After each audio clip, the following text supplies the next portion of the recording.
I'm Marin, and this is Post-its and Pens. Hello and welcome back to my channel. My name is Marin, and here you will find a little beauty, a little books, and a little teaching content. So if that sounds like something you might enjoy, I would love for you to subscribe and stick around and join me in my little corner of YouTube. In today's video, I am going to do the summer teacher tag. I have seen a few people do this along the way, and I am about a month late on this because we actually got out of school on June 3rd, but I figured better late than never, so let's go ahead and get into the questions for the tag. So as I mentioned, I did see a few other teachers do this tag, so I will link their videos down below in the description box. I will also put the questions, should you want to go ahead and answer them yourselves. So let's get going with question number 1. So question number 1 wants to know, what and where do you teach? So I am a kindergarten teacher in Missouri. Question 2 wants to know what last year looked like. So the question is, how much of your year was fully remote versus hybrid versus fully in person? So buckle in, this one's kind of a bit of a long answer. So we were supposed to start the second to last week of August, which I believe was the 23rd or 24th. However, our district decided in the end of July that we would start fully remote, and as such they pushed our start date back a week until August 31st to give us more time to get used to things like using Zoom, how to use Canvas, which is what they wanted us to use for our learning management system. So that week prior to that was basically chock full of various PDs, things like how to teach Eureka Math online because it's a very hands-on curriculum, how to do our reading.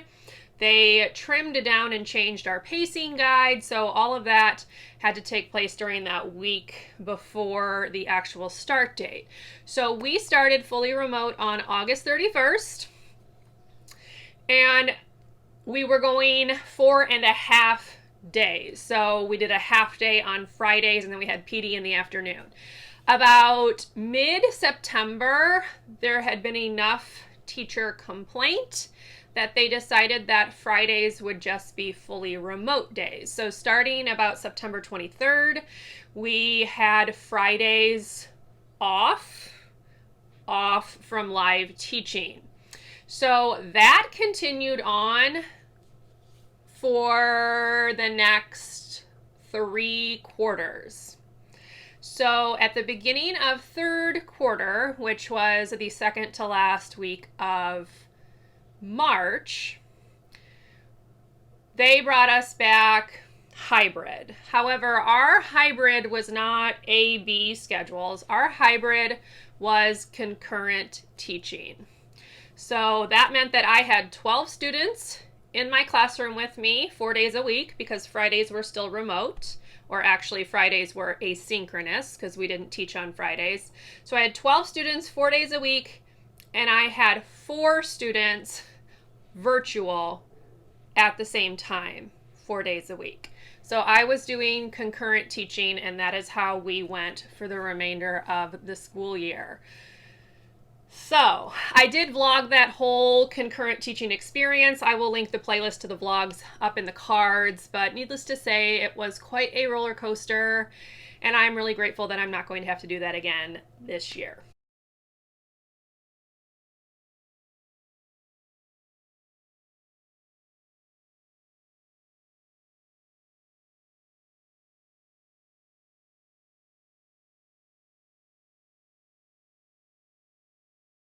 All right, question number 3 said, what are you planning to do on that first weekend of summer break? So obviously that was a while ago, and all I did was sleep, eat, and read.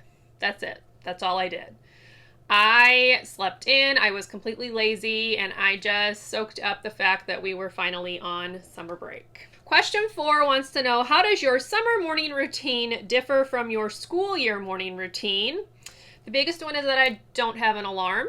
So during the school year, I get up about 5:15 in the morning. In the summer, I don't set an alarm and I get up whenever I feel like getting up. Sometimes that means that I am in bed for a very, very long time.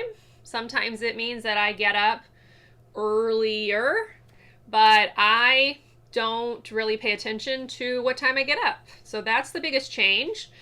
Another one is that obviously I am not getting up every day doing a full hair, full face of makeup. I am much more casual in the summer. So yeah, I would say the biggest one though is no alarm clock. Number 5 says, what is on your read list? So I actually do book videos. So if you want to know what I've been reading the past month, 2 months, you can check the playlist up here. I will link it. But this month I have another TBR that I am reading from for July, and I'm just kind of reading to my heart's content, getting it all in, because when the school year resumes, I will not be able to read as much as I currently can in the summer, and there are a lot of books that I really want to read. A big one right now is Red, White, and Royal Blue by Casey McQuiston. I also have Survive the Night by Riley Sager. And I'm also thinking about rereading some childhood favorites. So we'll just see what my mood takes me in what direction, basically. Okay, number 6 wants to know what's on your watch list. I would say the only one that's really on my watch list is Shadow and Bone on Netflix. I am also really looking forward to the new season of Forensic Files. I am a big fan of Forensic Files. And then just random other things that I might watch, maybe Good Omens, that I haven't watched yet, but we'll just see. I am not much of a TV watcher. I prefer to rewatch things that I already know I like. So we'll just see. I'm not really sure. Question number 7, what have you been putting off for months that you hope to do during the summer? I don't really have anything. However, I am getting my first tattoo tomorrow. So I'm actually filming this on Tuesday, July 6th. So tomorrow I am getting my very first tattoo. I wouldn't say I've been putting it off for months, but it is something I've been thinking about for many, many years. So I am finally going to pull the trigger on that and get that done tomorrow. Question number 8, do you have a summer job or side hustle? No, N-O, no. I realized a long time ago that I have got to have my summer to recharge if I am going to be mentally prepared for the next school year, especially after a year like last year, which was so difficult. So no summer job. Question number 9, what is your ideal self-care summer day?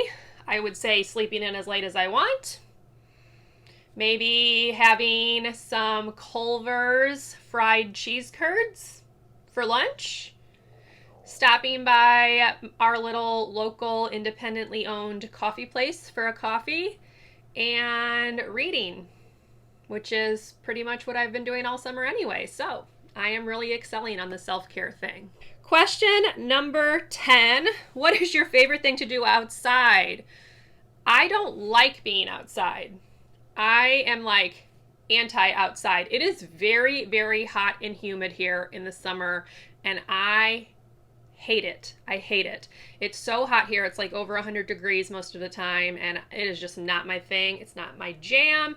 I am not an outside girl. I have not been for many years. So my favorite thing to do outside is to go back inside. Question number 11, what is your favorite thing to do inside? Now this one I would say read, watch crime drama reruns, play Animal Crossing. I am pretty good about chilling inside. Also watching YouTube videos, definitely something that takes up a lot of my time. But yeah, I'm an inside girl. Keep me inside, please. And the last question says, what professional development do you want to do, if any? Y'all, none. I don't want to do any PD this summer. I had so much PD last year.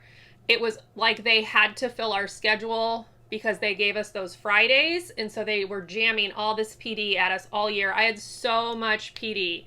I need a break from PD. So no PD for me this summer. No thank you.